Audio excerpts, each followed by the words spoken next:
യാതൊരു സംശയവും വേണ്ട. ഞാൻ കൂടുതലായിട്ടൊന്നും സംസാരിക്കുന്നില്ല. നമുക്ക് യഥാർത്ഥത്തിൽ 3:30 മണിക്കാണ് നമ്മൾ പ്രതീക്ഷയെങ്കിലും 3 മണിക്ക് തന്നെ അവരിവിടെ എത്തിച്ചേർന്നിരിക്കുകയാണ്. തീർച്ചയായിട്ടും നേരത്തെ തന്നെ അവരെ സ്വീകരിക്കുന്നതിന് വേണ്ടി ഇവിടെ എത്തിച്ചേർന്ന നിങ്ങൾ ഓരോരുത്തരെയും പ്രത്യേകം അഭിവാദ്യം ചെയ്യുവാൻ ഈ സന്ദർഭം വിനിയോഗിക്കുകയാണ്. നമ്മെ സംബന്ധിച്ചിടത്തോളം വയനാട്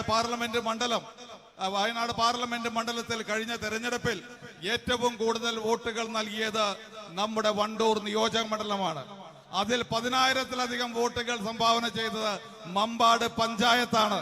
ഞാൻ നിങ്ങളോട് അഭ്യർത്ഥിക്കുന്നു, ഈ തെരഞ്ഞെടുപ്പിലും വയനാട് പാർലമെന്റ് മണ്ഡലത്തിൽ ഏറ്റവും കൂടുതൽ വോട്ടുകൾ നൽകാനുള്ള ഉത്തരവാദിത്വം നമുക്കുണ്ട്.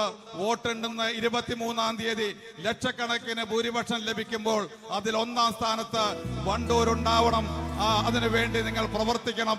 ആ 1-ാം സ്ഥാനത്ത് അവിടെ ഏറ്റവും കൂടുതൽ വോട്ട് നൽകുന്ന പഞ്ചായത്ത് മമ്പാട് പഞ്ചായത്താക്കി മാറ്റണം. അതിനുവേണ്ടി കൂടി പ്രവർത്തിക്കണം എന്ന് അഭ്യർത്ഥിച്ചുകൊണ്ട് ഞാൻ നിർത്തുന്നു. ഏറെ ആരാധ്യയായ നമ്മുടെ പ്രിയപ്പെട്ട പ്രിയങ്ക ഗാന്ധിയെ നിങ്ങളോട് സംസാരിക്കുന്നതിന് വേണ്ടി ആദരപൂർവ്വം ക്ഷണിക്കുന്നു.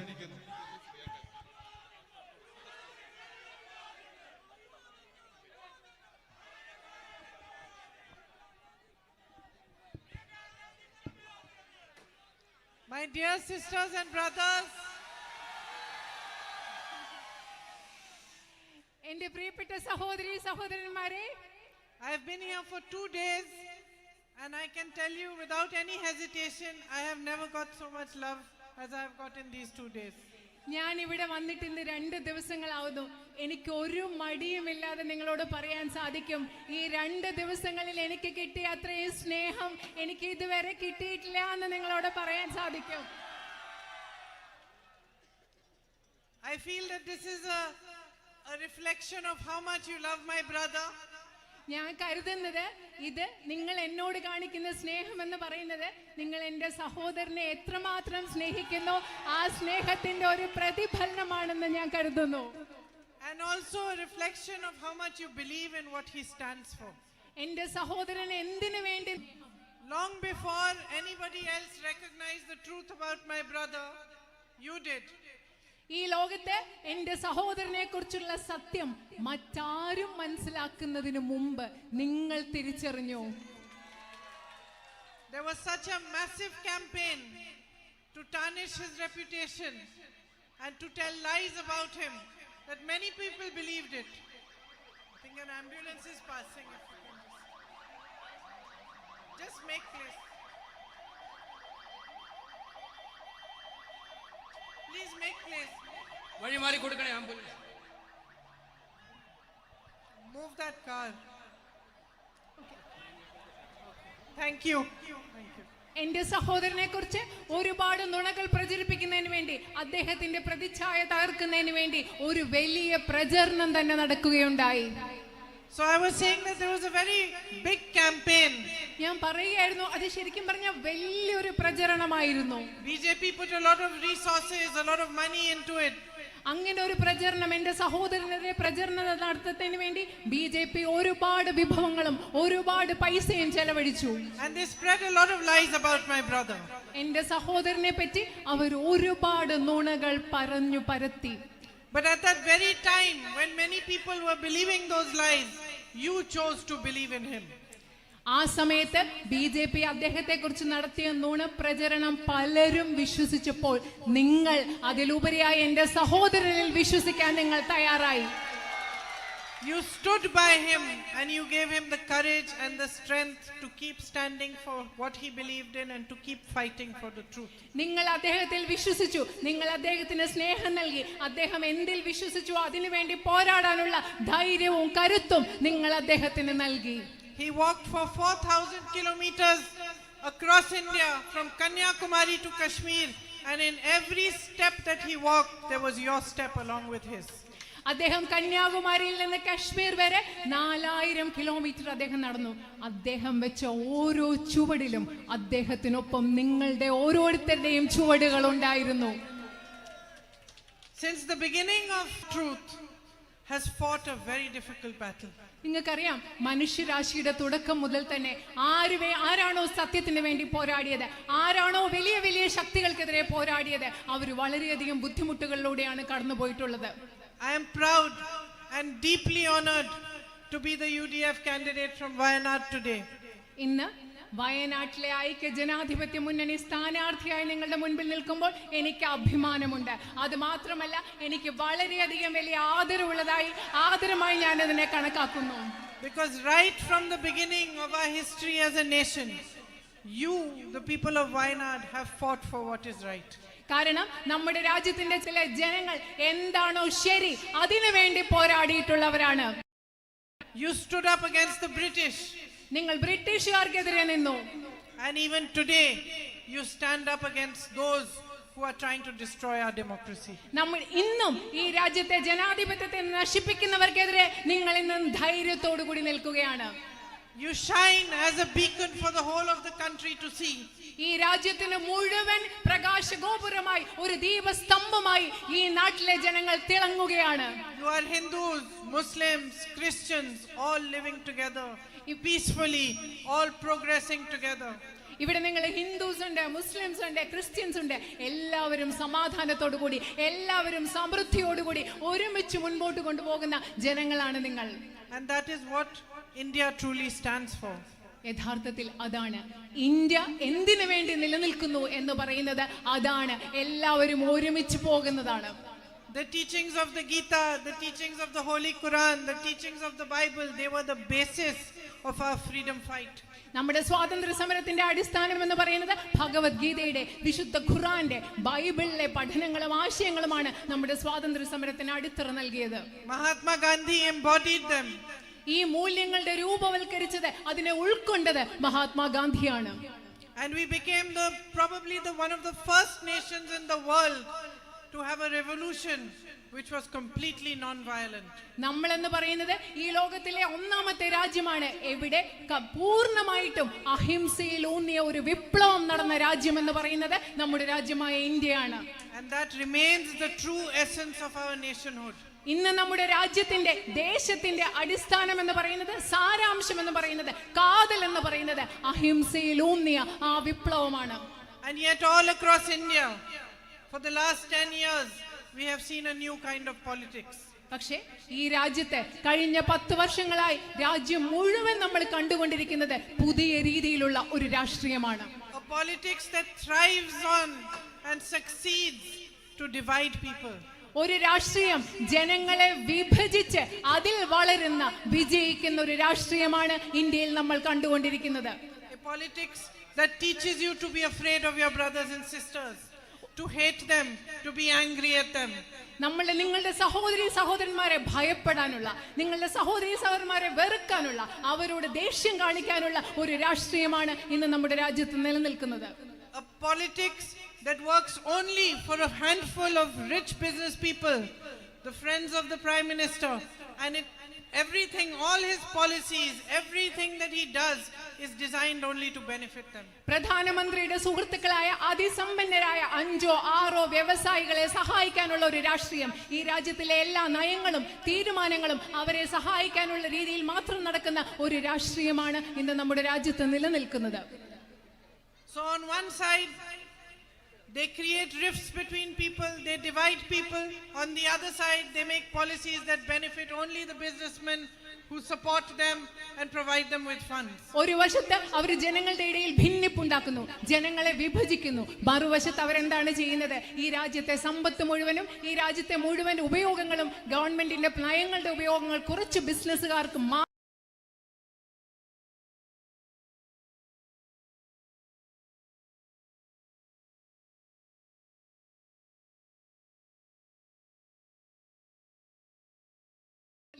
All the contracts for roads are given to them. റോഡുകൾ നിർമ്മിക്കാനുള്ള എല്ലാ കരാറുകളും അവർക്കാണ് നൽകുന്നത്. The subsidiaries of the PSUs that used to provide jobs for you, those have been handed to them. പൊതുമേഖലാ സ്ഥാപനങ്ങളുടെ അനുബന്ധ സ്ഥാപനങ്ങൾ നിങ്ങൾക്ക് അവിടെ ജോലി ലഭിച്ചിരുന്നു. ആ സ്ഥാപനങ്ങളും ഈ പ്രധാനമന്ത്രിയുടെ സുഹൃത്തുക്കളായ വ്യവസായികൾക്ക് നൽകുകയാണ്. So what rightfully belongs to you is being taken away from you. നിങ്ങൾക്ക് ന്യായമായി ഈ രാജ്യത്തെ ജനങ്ങൾക്ക് ന്യായമായി അവകാശപ്പെട്ടതെല്ലാം നിങ്ങളുടെ കൈകളിൽ നിന്ന് എടുത്തു മാറ്റപ്പെടുകയാണ്. And at the same time, divisiveness is being spread. അതേ സമയം തന്നെ രാജ്യത്ത് വിഭാഗീയത പടർത്തിക്കൊണ്ടിരിക്കുകയാണ്. And let me tell you, I have watched politics for all my life. ഞാൻ നിങ്ങളോട് ഒരു കാര്യം പറയട്ടെ, എൻ്റെ ജീവിതകാലം മുഴുവൻ ഞാൻ രാഷ്ട്രീയം നിരീക്ഷിച്ചു വന്ന ഒരാളാണ്. This kind of hatred that the BJP tries to spread amongst brothers and sisters, this kind of anger, this kind of fear, it never benefits the common man. ഞാനൊരു കാര്യം പറയട്ടെ, BJP രാജ്യത്ത് ജനങ്ങളുടെ ഇടയിൽ ഇന്ന് പ്രചരിപ്പിച്ചുകൊണ്ടിരുന്ന വർദ്ധിപ്പിച്ചുകൊണ്ടിരിക്കുന്ന വിഭാഗീയത, ദ്വേഷം, വിദ്വേഷം, ഭയം, ഇതൊരിക്കലും സാധാരണ മനുഷ്യരെ സഹായിക്കുന്ന ഒന്നല്ല. It only benefits those who are in power because of they are spreading these kind of policies. ഇങ്ങനത്തെ നയങ്ങൾ ഇവർ BJP ഗവൺമെന്റ് പ്രചരിപ്പിക്കുന്നത് കൊണ്ട് ഇത് സഹായിക്കുന്നത് അധികാരത്തിലിരിക്കുന്ന ആളുകളെ മാത്രമാണ്, സാധാരണക്കാരെ അല്ല. Harm only comes to the public and the people. ഇതിന്റെ ഫലമായിട്ട് സാധാരണക്കാരായ ജനങ്ങൾക്ക് ഉപദ്രവം മാത്രമാണ് ഉണ്ടാകുന്നത്. At times of elections, at times when new governments are to be elected, real issues are not discussed. തെരഞ്ഞെടുപ്പിന്റെ സമയത്ത്, പുതിയ ഗവൺമെന്റുകളെ തെരഞ്ഞെടുക്കുന്ന സമയത്ത് ജനങ്ങളെ ബാധിക്കുന്ന യഥാർത്ഥ പ്രശ്നങ്ങളെ പറ്റി ഇവിടെ ചർച്ച ചെയ്യുന്നതേയില്ല. Emotional issues are created to spread more hatred and anger. ജനങ്ങളുടെ ഇടയിൽ കൂടുതൽ വിദ്വേഷവും ദ്വേഷവും ദേഷ്യവും പരത്തുന്നതിന് വേണ്ടി വൈകാരികമായ പ്രശ്നങ്ങളാണ് ഈ രാജ്യത്തുണ്ടാക്കിയെടുക്കുന്നത്. So that the politics of the BJP can benefit from it. അതുകൊണ്ട് രാജ്യത്ത് വൈകാരിക പ്രശ്നങ്ങൾ ഉണ്ടാക്കി BJPയുടെ രാഷ്ട്രീയത്തിന് അതിൽ നിന്ന് ഉപയോഗം ഉണ്ടാകുന്നതിന് വേണ്ടി അത്തരമൊരു രാഷ്ട്രീയമാണ് ഇവിടെ നടക്കുന്നത്. So what about the real issues? അപ്പൊ എന്താണ് ജനങ്ങളുടെ യഥാർത്ഥ പ്രശ്നങ്ങൾ? അതിനെക്കുറിച്ച് എന്താണ് പറയേണ്ടത്? What about all the young people here, educated girls and boys who cannot find jobs? ഇവിടെയുള്ള വിദ്യാസമ്പന്നരായ പെൺകുട്ടികളും ആൺകുട്ടികളും ജോലി ലഭ്യമല്ലാത്ത, ജോലി കിട്ടാത്ത അവരെ കുറിച്ച് എന്താണ് പറയേണ്ടത്? What about all these small businesses, all these shops I see over here? ഇവിടെ കാണുന്ന ചെറിയ ചെറിയ കടകൾ, ചെറിയ ചെറിയ വ്യാപാര സ്ഥാപനങ്ങൾ, കടകൾ, അതിനെക്കുറിച്ച് എന്താണ് പറയേണ്ടത്? Who are crumbling under the weight of policies like demonetization, GST. നോട്ട് നിരോധനം, ചരക്ക് സേവന നികുതി തുടങ്ങിയ തീരുമാനങ്ങളിലൂടെ വളരെയധികം ബുദ്ധിമുട്ട് അനുഭവിക്കുന്ന ഈ ചെറിയ ചെറിയ കച്ചവടക്കാരെ കുറിച്ച് എന്താണ് പറയേണ്ടത്? Who never got any support during the entire time of COVID. കോവിഡിന്റെ സമയത്ത് യാതൊരു പിന്തുണയും കിട്ടാത്ത ഇവരെ കുറിച്ച് എന്താണ് പറയേണ്ടത്? While governments around the world were trying to support small businesses to keep them going during that difficult period. ആ വലിയ ബുദ്ധിമുട്ടുള്ള സമയത്ത് ലോകമെമ്പാടുമുള്ള ഗവൺമെന്റുകൾ ചെറിയ ചെറിയ കച്ചവടക്കാരെയും വ്യാപാര സ്ഥാപനങ്ങളെയും അവരെ സംരക്ഷിക്കാൻ ശ്രമിച്ചുകൊണ്ടിരുന്നപ്പോൾ, പിന്തുണയ്ക്കാൻ ശ്രമിച്ചുകൊണ്ടിരുന്നപ്പോൾ നമുക്ക് എന്താണ്, നിങ്ങൾക്ക് എന്താണ് കിട്ടിയത്? Instead of doing that, our Prime Minister was telling you to bang on thalis to make COVID go away. ഇതൊക്കെ ചെയ്യുന്നതിന് പകരം നമ്മുടെ പ്രധാനമന്ത്രി അന്നേരം നിങ്ങളോട് കൈകൊട്ടാൻ, another ambulance is coming, മറ്റൊരു ആംബുലൻസ് വരുന്നു, നിങ്ങൾ വഴിമാറി കൊടുക്കണം.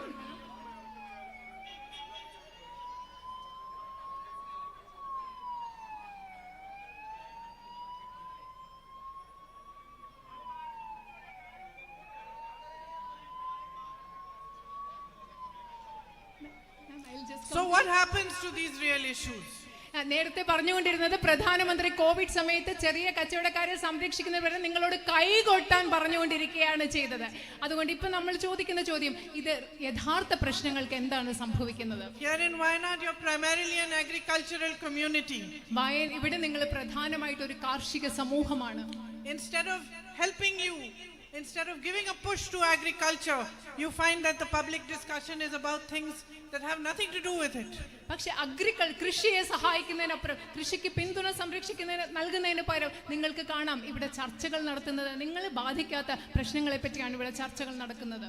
And in the north of India, when lakhs of farmers come protesting up to Delhi, the Prime Minister doesn't even have 2 minutes time to listen to their problems. അത് മാത്രമല്ല, രാജ്യത്തിന്റെ വടക്കു ഭാഗത്ത് ലക്ഷക്കണക്കിന് കർഷകർ ഡൽഹിയിലേക്ക് പ്രതിഷേധ മാർച്ചുമായി വന്നപ്പോൾ പ്രധാനമന്ത്രിക്ക് അവരോട് സംസാരിക്കാൻ 2 മിനിറ്റ് പോലും ഇല്ലായിരുന്നു. They come during elections, they promise you MSP on your crops over here, even on rubber, but you don't see that. നിങ്ങൾ ഇലക്ഷന്റെ സമയത്ത് നിങ്ങൾ കാണും, അവർ വന്നിട്ട് നിങ്ങൾക്ക് മിനിമം താങ്ങുവില നൽകുമെന്ന് പറയും, റബ്ബറിന് താങ്ങുവില നൽകുമെന്ന് പറയും, പക്ഷെ പിന്നെ അതൊന്നും നടക്കുന്നതായി നിങ്ങൾ കാണുന്നില്ല. So the question before our country today is, how long are we going to allow this kind of politics to rule over us? ഇന്ന് നമ്മുടെ മുമ്പിലുള്ള ഏറ്റവും വലിയ ചോദ്യം ഇതാണ്. ഈ രാജ്യത്തുള്ള ഏറ്റവും വലിയ ചോദ്യമാണ്, എത്ര കാലം ഇങ്ങനെ ഒരു രാഷ്ട്രീയത്തെ നമ്മളെ ഭരിക്കാൻ നമ്മൾ സമ്മതിക്കുമെന്നുള്ളതാണ് ഇന്ന് നമ്മുടെ മുമ്പിലുള്ള ഒരു വലിയ ചോദ്യം. Until slowly we lose all our rights. നമ്മൾ പതുക്കെ നമ്മുടെ ഓരോ അവകാശങ്ങൾ നമുക്ക് നഷ്ടപ്പെട്ടുകൊണ്ടിരിക്കുകയാണ്. Until democracy is completely weakened. ജനാധിപത്യത്തെ പൂർണ്ണമായിട്ടും ദുർബലപ്പെടുത്തുന്നത് വരെ നമ്മൾ നോക്കിയിരിക്കണോ? And your voice, the voice of the people of India, is silenced. ഈ നാട്ടിലെ ജനങ്ങളുടെ ശബ്ദം, നിങ്ങളുടെ ശബ്ദം, ഈ രാജ്യത്തെ ഇന്ത്യയിലെ ജനങ്ങളുടെ ശബ്ദത്തെ മുഴുവൻ നിശബ്ദമാക്കുകയാണ്. Or are we going to fight for a politics of truth? അതാണോ നമ്മൾ ചെയ്യേണ്ടത്? അതോ നമ്മൾ ഒരു സത്യത്തിന്റെ രാഷ്ട്രീയത്തിന് വേണ്ടി നമ്മൾ പോരാടാൻ പോവുകയാണോ? ഇതാണ് നമ്മുടെ മുമ്പിലുള്ള ചോദ്യം. Where each and every person that you elect understands what it means to represent you truly. അവിടെ ഒരു രാഷ്ട്രീയം എന്ന് പറയുന്നത് നിങ്ങൾ തെരഞ്ഞെടുക്കുന്ന ഓരോ പ്രതിനിധിയും കൃത്യമായി മനസ്സിലാക്കുന്നു, നിങ്ങളുടെ പ്രശ്നങ്ങൾ എന്താണെന്ന് കൃത്യമായി മനസ്സിലാക്കുന്ന ഒരു രാഷ്ട്രീയമാണോ നിങ്ങൾക്ക് വേണ്ടത്? Where those who are in power understand that it is not power that belongs to them, it belongs to the people. അത് മാത്രമല്ല, നിങ്ങൾക്ക് ഇത്തരം ഒരു രാഷ്ട്രീയമാണോ വേണ്ടത്? അവരുടെ അധികാരത്തിലിരിക്കുന്നവർ മനസ്സിലാക്കുന്നു, ഈ ഞങ്ങളുടെ കയ്യിലുള്ള അധികാരം എന്ന് പറയുന്നത് ഞങ്ങൾക്കുള്ളതല്ല, മറിച്ച് ജനങ്ങൾക്കുള്ളതാണെന്ന് മനസ്സിലാക്കുന്ന ഒരു രാഷ്ട്രീയമാണോ നിങ്ങൾക്ക് വേണ്ടത്? So I am saying all this to you today, and I know this is a by-election, so it's at the moment unique to Wayanad that you are having another election now. But I am saying all this to you because it is very important for your voice to be heard today. ഞാനിന്ന് എന്തിനാണ് ഇതൊക്കെ നിങ്ങളോട് പറയുന്നത്? ഇവിടെ ഒരു ഉപതെരഞ്ഞെടുപ്പ് നടക്കുമ്പോൾ, വയനാട്ടിൽ ഉപതെരഞ്ഞെടുപ്പ് നടക്കുമ്പോൾ എന്തിനാണ് പറയുന്നത്? കാരണം ഈ സമയത്ത് നിങ്ങളുടെ ശബ്ദം ഉയർന്നു കേൾക്കുക എന്നത് വളരെയധികം പ്രധാനപ്പെട്ടതായതുകൊണ്ടാണ് ഞാൻ നിങ്ങളോട് ഇത് പറയുന്നത്. Each and every one of you represent our country. ഇവിടെ നിൽക്കുന്ന നിങ്ങൾ ഓരോരുത്തരും നമ്മുടെ രാജ്യത്തെ പ്രതിനിധീകരിക്കുന്നവരാണ്. Each and every one of you represent the truth that we must all fight for. ഇവിടെ നിൽക്കുന്ന നിങ്ങൾ ഓരോരുത്തരും പ്രതിനിധാനം ചെയ്യുന്നത് നമ്മൾ ഏത് സത്യത്തിന് വേണ്ടിയാണോ പോരാടുന്നത്, ആ സത്യത്തെയാണ് നിങ്ങൾ ഓരോരുത്തരും പ്രതിനിധാനം ചെയ്യുന്നത്. If you give me the opportunity, I would like to raise your voice in Parliament and on every other platform possible. നിങ്ങൾ എനിക്കൊരു അവസരം നൽകുകയാണെങ്കിൽ നിങ്ങളുടെ ശബ്ദം ഇന്ത്യൻ പാർലമെന്റിൽ മാത്രമല്ല, ലഭ്യമായ എല്ലാ വേദികളിലും എനിക്ക് ഉയർത്തണം. I will stand side by side with you for every battle that you want to fight. നിങ്ങൾ പോരാടുന്ന, നിങ്ങൾ ഓരോ യുദ്ധം നിങ്ങൾ പോരാടുമ്പോഴും നിങ്ങളുടെ ഓരോ പോരാട്ടത്തിലും നിങ്ങളോടൊപ്പം ഞാൻ നിൽക്കുന്നതായിരിക്കും. Right from the need for more jobs, to the need for better access to health and education, to the need for better infrastructure, to the need for better sports facilities for all these young boys who are training every day to be sportsmen.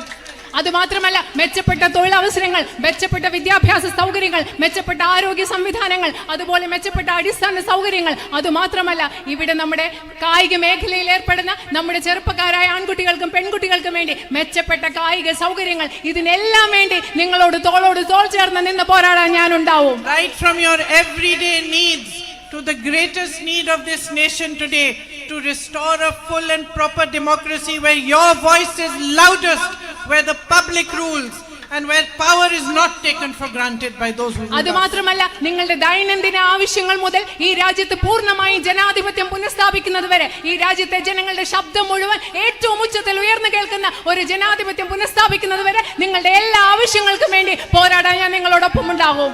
In these 2 days that I have been in Wayanad, I have seen a fragment of how much you love my family and me.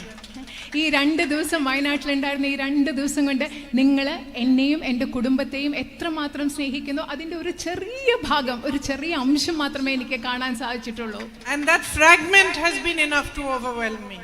ആ ചെറിയ അംശം, നിങ്ങളുടെ സ്നേഹത്തിന്റെ, വലിയ സ്നേഹത്തിന്റെ ഒരു ചെറിയ ഭാഗം തന്നെ അത്യധികമായി എന്നെ കീഴ്പ്പെടുത്തി കഴിഞ്ഞിരിക്കുന്ന ഒന്നാണ്. Everywhere I go, you are waiting for me, hugging me, kissing me like your own daughter, your own sister.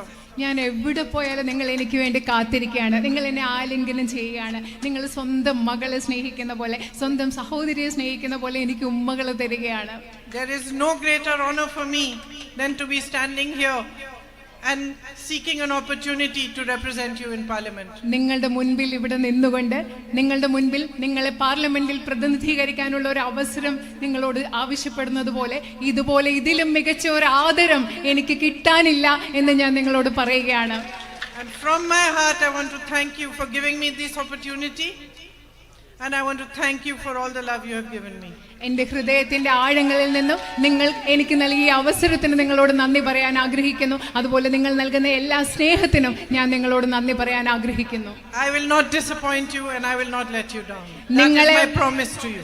നിങ്ങളോട് എനിക്ക് നൽകാനുള്ള വാഗ്ദാനം ഇതാണ്. ഞാൻ ഒരിക്കലും നിങ്ങളെ നിരാശപ്പെടുത്തില്ല എന്ന വാഗ്ദാനമാണ് ഞാൻ നിങ്ങൾക്ക് നൽകുന്നത്. Thank you for being here and for waiting for me. I know it's very hot and you must be having many other things to do today. I'll see you again soon. നിങ്ങൾ ഈ ചൂടത്ത്, എനിക്കറിയാം വലിയ ചൂടത്ത് നിങ്ങൾക്ക് ഒരുപാട് കാര്യങ്ങൾ ചെയ്യാനുണ്ടാവും, എന്നിട്ട് നിങ്ങൾ ഇവിടെ വന്നു എന്നെ കാത്തു നിന്നു. അതിന് നിങ്ങൾക്ക് പ്രത്യേകം നന്ദി. നിങ്ങളെ വളരെ വേഗം നമുക്ക് വീണ്ടും കാണാം. നന്ദി നന്ദി.